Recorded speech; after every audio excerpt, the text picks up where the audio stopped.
For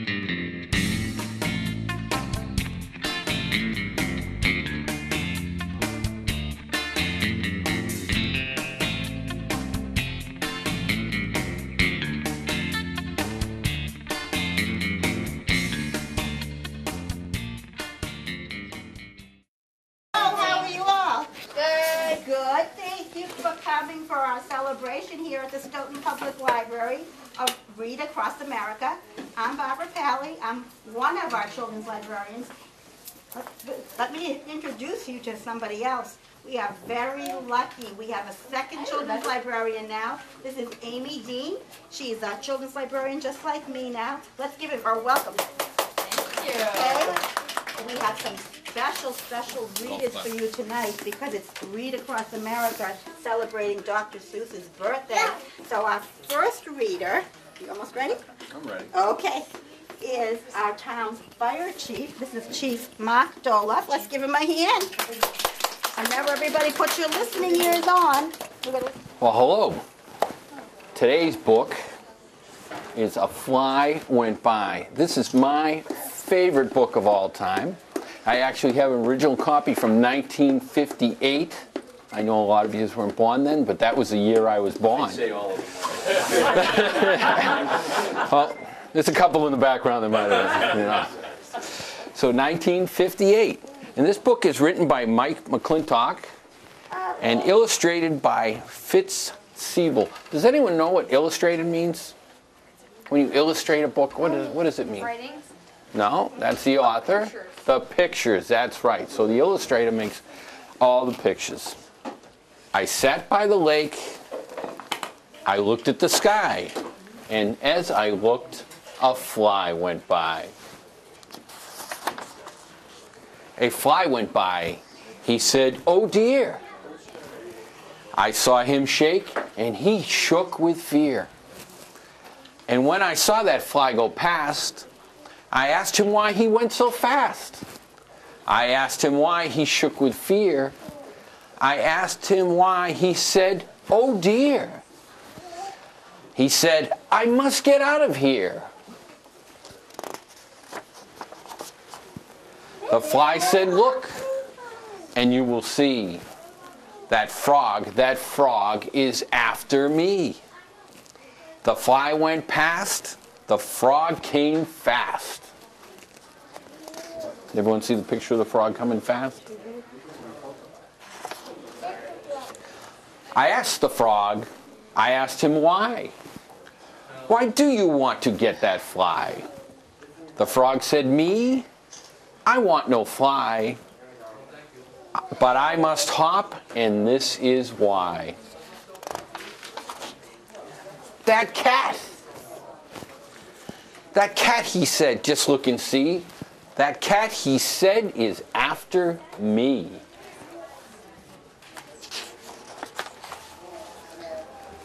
Then he was gone with one big hop. The cat ran up, and I said, "Stop." Can everyone help me with that? Stop. Now stop, stop, stop, I told the cat. Do not pick on the frog like that.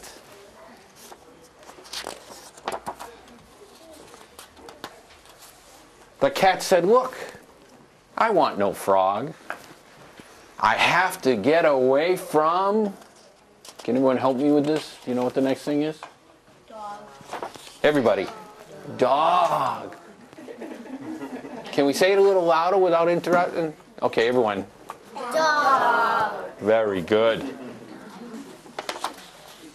So, here's my favorite part. You just can't read these parts slow because he's explaining all this happening at once. So everyone pay attention now. I'm going to go through this real fast. So, the fly ran away in fear of the frog, and ran for the cat, and ran for the dog. I know that. I understood that. Everyone got that? Yes. I got that. One ran from the other ran too, from one who came after. Now what could I do? Away past the lake went the fly and the frog. Away past the lake ran the cat and the dog. They went past a shed and they went up a hill. I ran and I said, I will stop them, I will. The fly does not know that the frog is not mad. The frog does not know that the cat is not bad.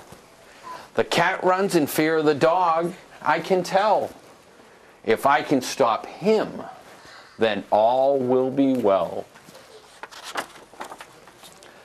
I ran a lot. I ran so fast. I came up to the dog at last. Now stop, I said. You are the one who did all this. Why do you run? Why do you want to bite that cat? Oh, you are bad to be like that. The dog said, no, that is not so. I want no cat. The cat can go.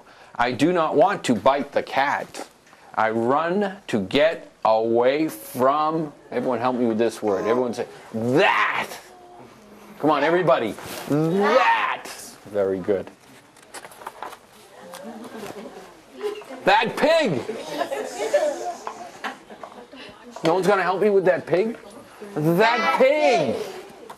That pig, he said. Look back and see. She likes to bite and she wants me. We have a lot of wild pigs running around in Stoughton, don't we? So, here we go.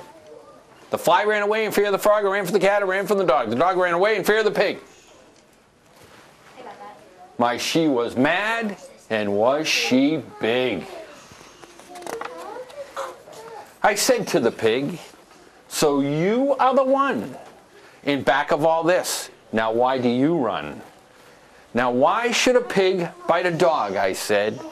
And why are you mad? Are you out of your head? The pig said, I am not out of my head. See what is after me. Look, she said. Does anyone know what it is? Cow? Any other guesses? Let's see. A cow. You're right. That cow will hit me, said the pig. Those things on her head are big. So the pig ran past. She ran past fast. Then the cow ran up, and the little cow too. I said, now what got into you? Do not pick on the pig, you two. The cow said, pig, the pig can go. That is not why we run. Oh no. But someone bad has made us run. He wants to kill my little one. I asked the cow, who wants to kill your little one? Why, no one will. The cow said, look, up on the hill. The fox is there. He comes to kill.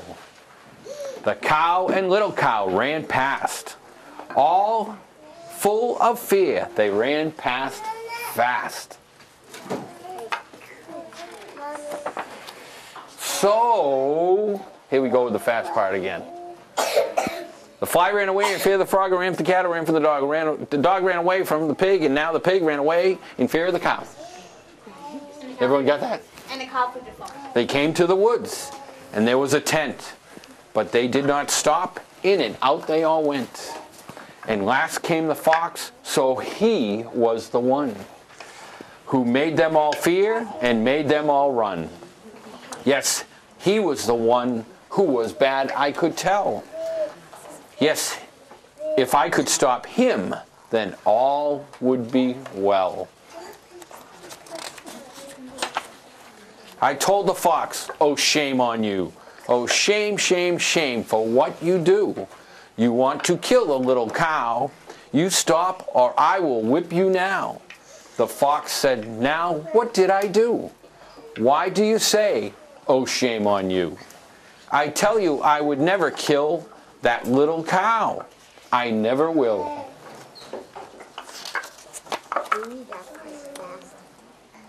The fox said, this is why I ran. Back in the woods I saw a man. I saw a man, he had a gun. He wants to get me. Let me run. Are you running away from the fox? Is that where you're going?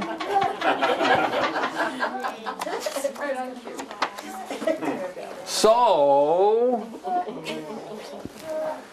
the fly ran away in fear. The frog ran for the cat and ran for the dog. The dog and the pig and the cows, they all ran.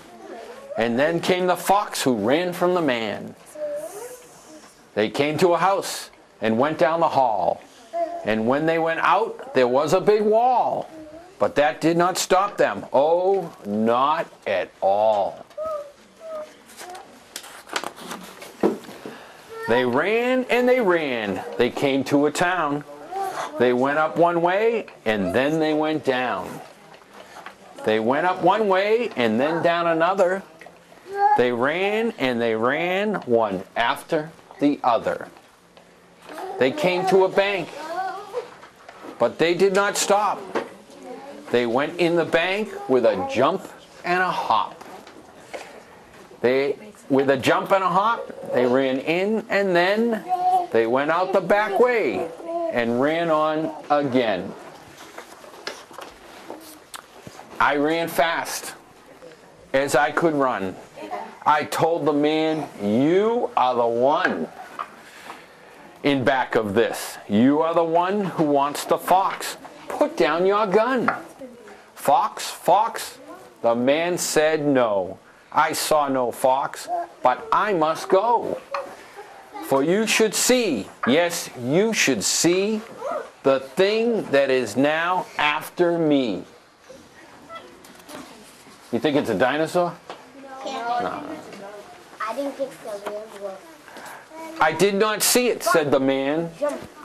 "I took my gun and then I ran. For I could hear it bump and thump. It was so bad it made me jump. It was so bad it made me fear. It was so big, it was so near. It must be 10 feet tall," he said, "and big and fat and bad and red. Why, it can bite and kick and kill. And it will do it, yes it will. I hear it now, come on, I say, for I must run and get away." There's a bump and a thump. What's it going to be? Tyrannosaurus Rex? Yes. No. Yes. The man ran past, fast, fast, fast. What did I hear? A bump and thump. It was so bad it made me jump. It was about to run away. Oh, I was about to run away. But then I saw the thing and say, it was not tall. It was not mad. It was not big. And it was not bad. Was this the thing that made them all run and made them fear? Was this the one?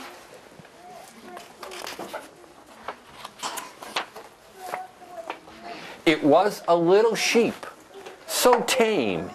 It came to me and it was lame. I saw what made the bump and thump. I saw the thing that made me jump. The sheep said, "Look at this tin can. I cannot get it off." I ran. I ran for help. I saw a man. I went to him, but then he ran. Why did he run away from me? I just want help, as you can see. I said, "I will get help for you, and I can help the others too. For now I know just what to do." "Oh man," I called, "come back, come here. The sheep wants help, for it is lame. Come back, come here." And then he came. See, everyone's still running. There's a man coming back. Poor sheep, huh? Everyone was afraid of him. But still, and then the man took off the can. But still the others ran and ran. They did not know about the can. I had to call so they would hear. I had to tell them not to fear. I had to tell them all was well. And so I gave a great big yell. Okay, we're going to need everyone to help with this so that all the animals running can hear. Okay, you ready? What's the great big yell? You ready?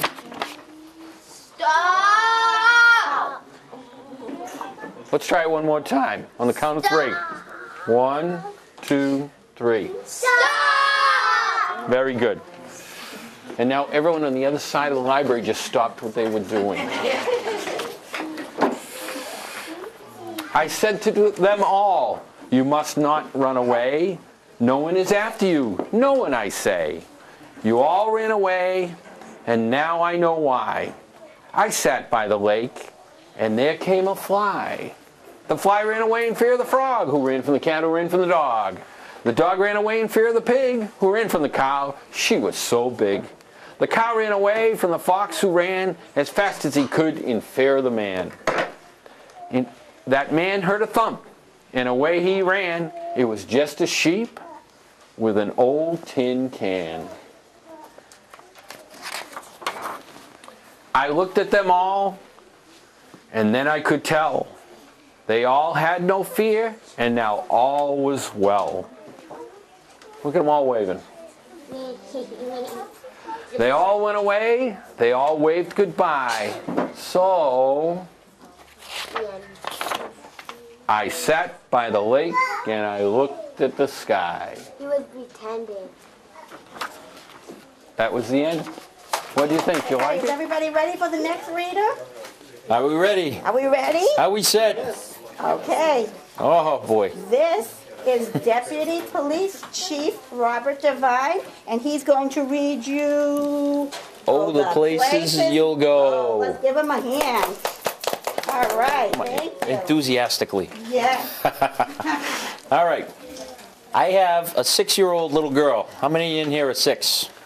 There's 1. There's 2. All right. Quite a few. All right. Are you 6, pal? Are you really? No, I didn't think so. But I read this to my little girl a lot at night. How? No. 3. You're 3? Yeah. Well, you look pretty big for 3, dude. I almost got you for 6. All right? I'm telling you, you would have passed. I read this to my little girl a lot. And the main reason is because it's about growing up and doing what you want to do when you grow up. Okay? What's your name, honey? You don't have one? No? No name? Huh? No? My name is Drew. Your name's Drew. Drew, what do you want to be when you grow up? A police officer. Good choice, pal. I dig it. That was what you were going to pick? Well, everybody wants to be cops. That's great. All right. So, get out of here, Chief. You've already had your moment there, Sparky.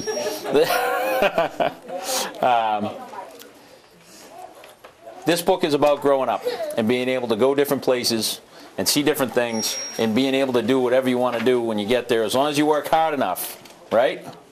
Do we have to work hard to get what we want? Nod your head. Say yes. Yes. Okay. All right. Congratulations. Today is your day. You're off to great places. You're up and away. You have brains in your head. You have feet in your shoes. You can steer yourself any direction you choose. You're on your own, and you know what you know. And you are the guy who decide where to go. You'll look up and down streets, look them over with care. About some you'll say, I don't choose to go there. With your head full of brains and your shoes full of feet, you're too smart to go down any not-so-good street. And you may not find any you want to go down. In that case, of course, you'll head right out of town.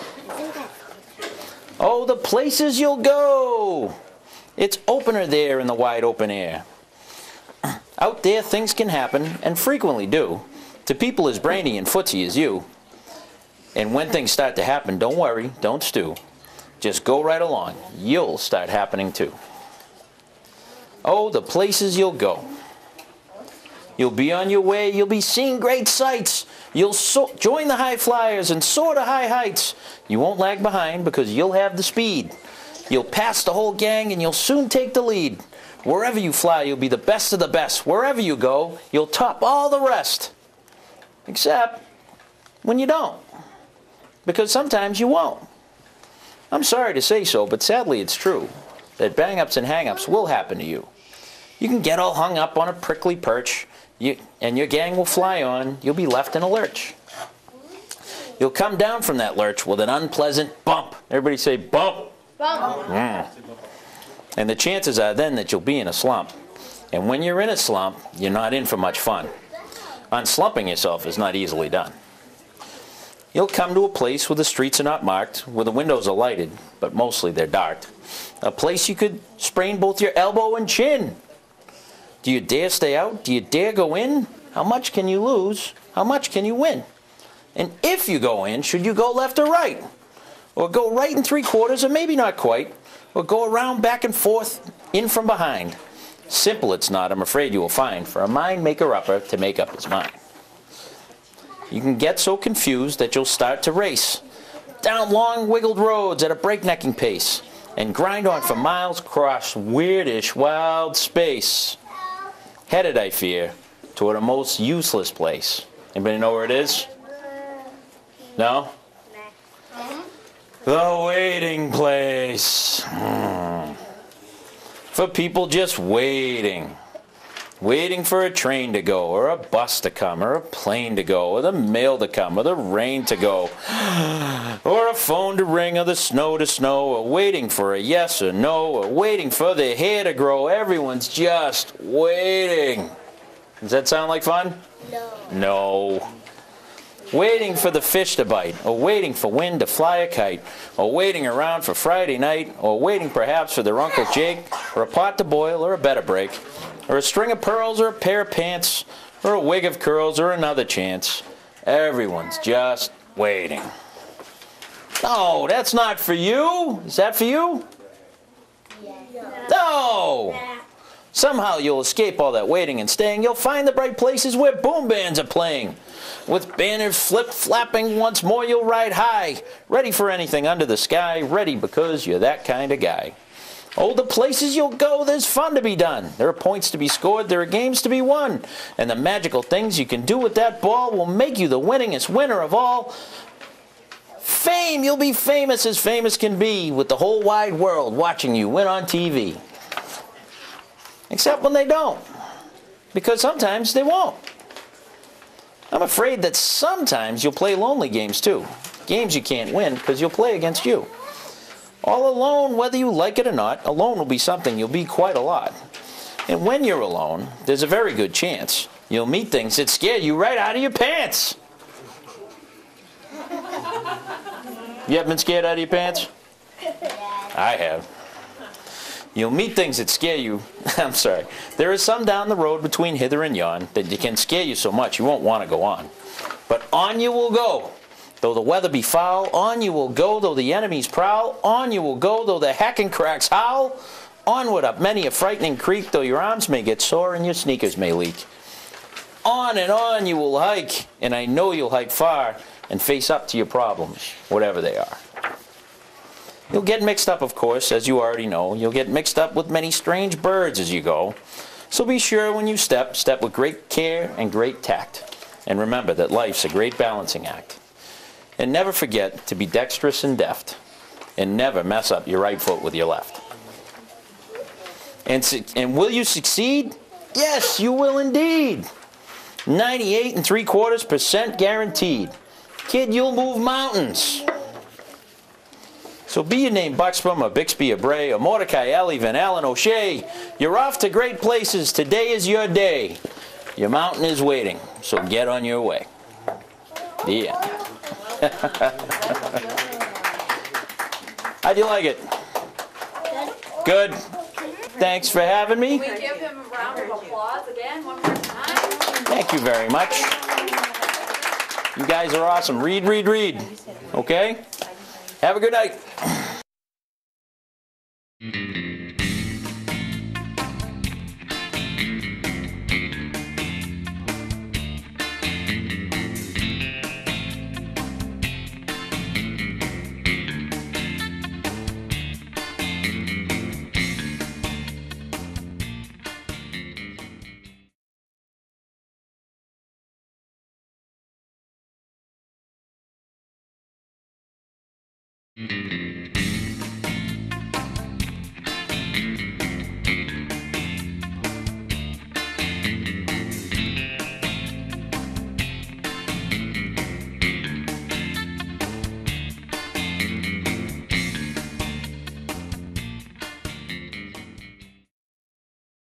Well, if you weren't here at the very beginning where Mrs. Pally introduced me, I'm the new second children's librarian here at the Stoughton Public Library.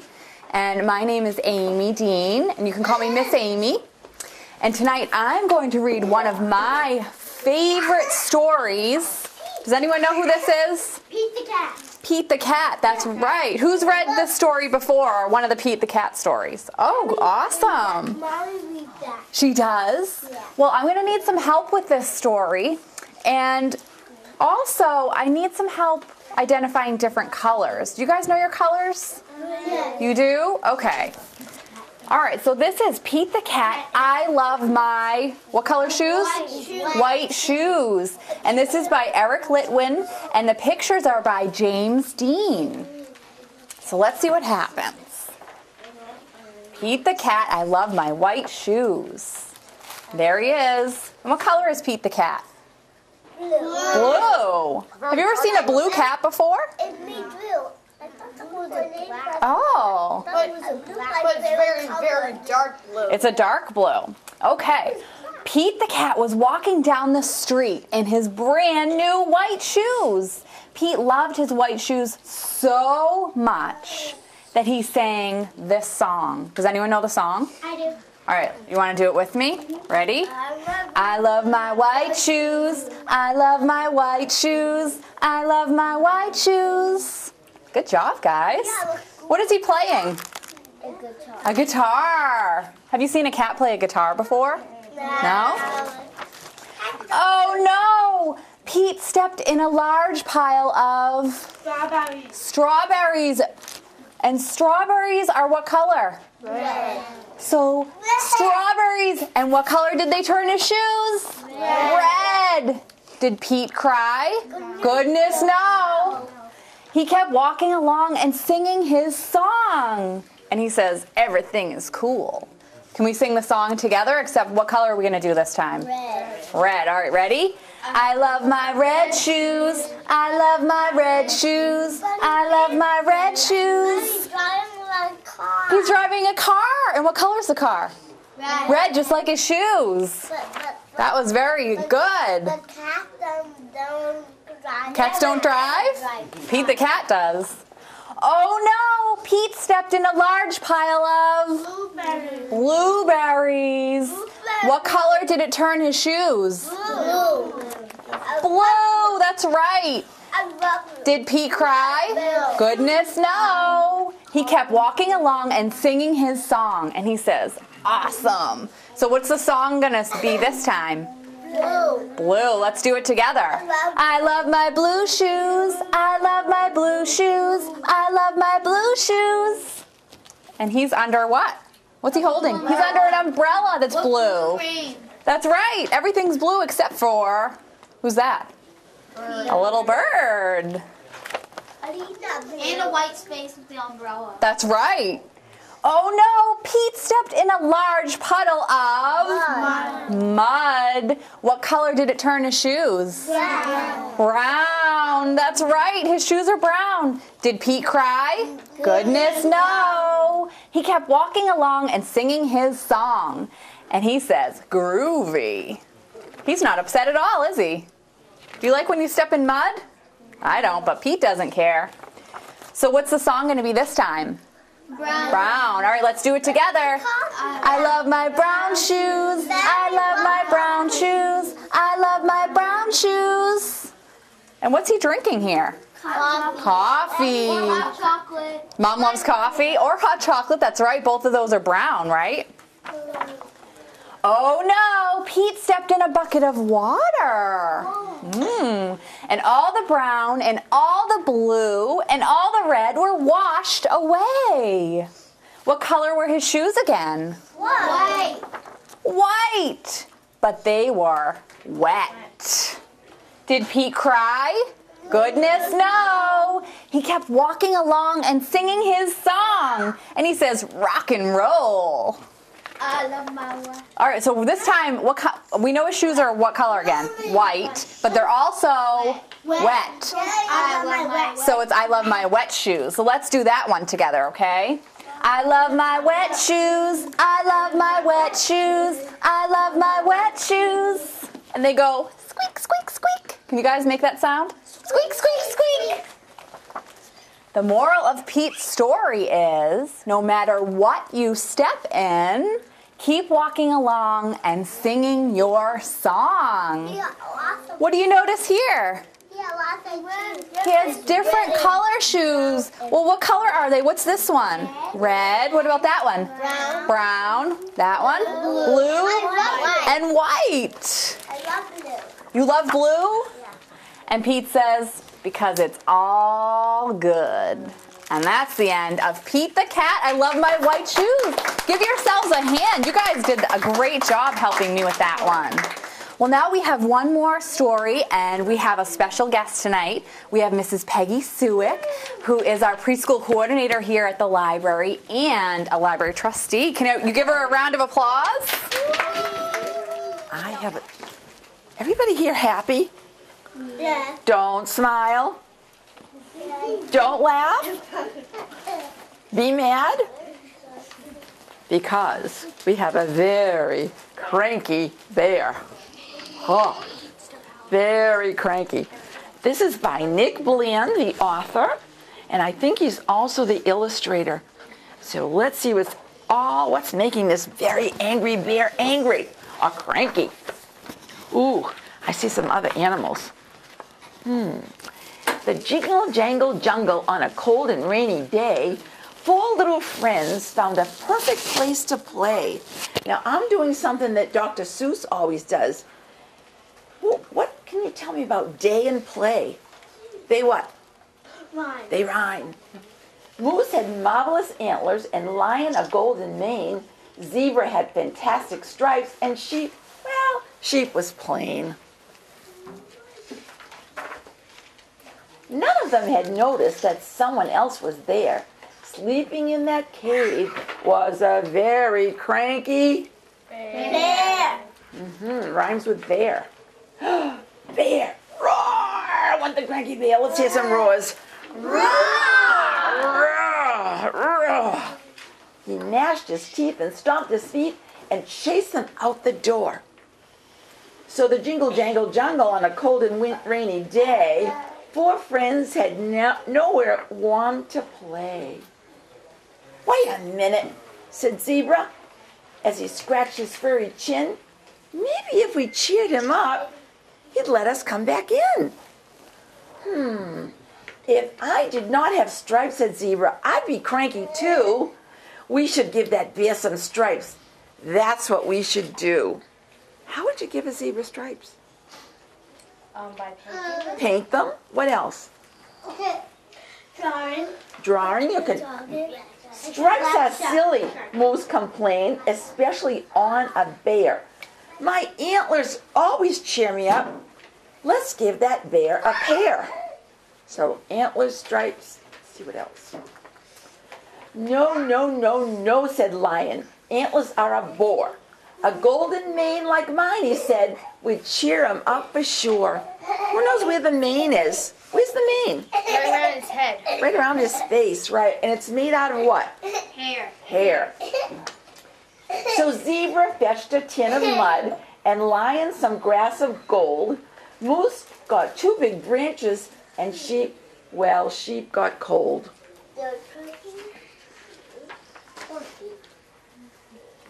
Sheep was getting worried. They've been eaten up for sure, he said. And then from in the cave, there came a very cranky Bear. Yeah, what did he do? Uh-oh. Let me hear it, let me hear it. Roar. Here it is. Zebra, Lion, and Moose ran out and Bear was right behind them. They hid behind the bushes where they hoped he wouldn't find them. Why is he still cranky? He's got antlers, stripes, and mane. Before we gave him those, Lion said, he looked very plain. How does he look? Funny. Funny bad. Funny. That would make me laugh, but he can't see himself. As Bear stormed back inside the cave, he turned and roared at Sheep. All I really want, he said, is a quiet place to sleep.